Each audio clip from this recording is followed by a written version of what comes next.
Hey real estate nerds, this is Alex Yoder with Pro Tip Tuesday, my favorite day of the week, and I'm coming out to you today at the end of my day to speak about maintenance. Maintenance is the single most important thing that we do as landlords, to find and keep good quality tenants, which is the only way that we can find success as landlords. Now I'm speaking specifically today to single family property owners, because a multifamily situation is going to be a little bit different. But if you're a single family property owner and you are hiring third-party vendors to do your maintenance, you should plan for between 5 and 15% of rents collected going towards maintaining a rental property. Now, some of you are thinking, that sounds pretty high. I could do that all myself.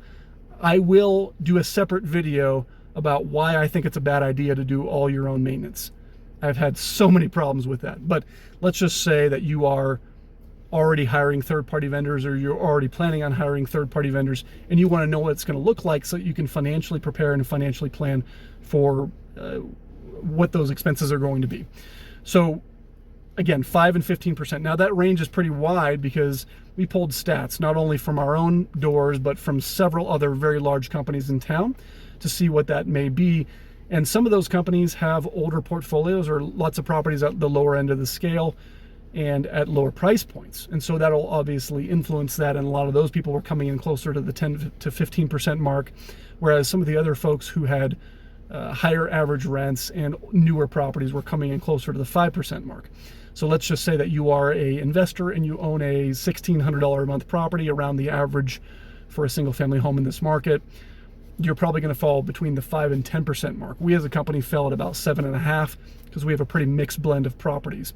So if you plan for, in that case, around a 10% of your money or the rents that you're collecting going towards maintenance that you're putting aside in preparation for that, it should very easily carry itself.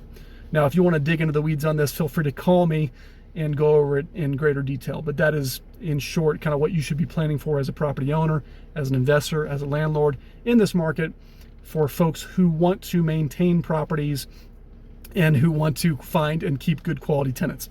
Now, if you are in a position to where you cannot afford, let's say between 5 and 15%, depending on the property rental rate and how old it is, man, you should really consider selling your home, because you don't want to get in a situation where you can't afford to do those repairs. You alienate your tenant. You end up having all kinds of problems and liabilities that you don't want to take on. Not to mention, it's just simply, in my opinion, bad business. It's bad business. If you're going to be putting your property out to rent to the general public, you should be very much in a position to not only maintain the property within the habitability requirements of Colorado, but you should be in a position to get those things done by quality vendors, by quality, probably average priced vendors. So that's all for today. Have a good rest of your week.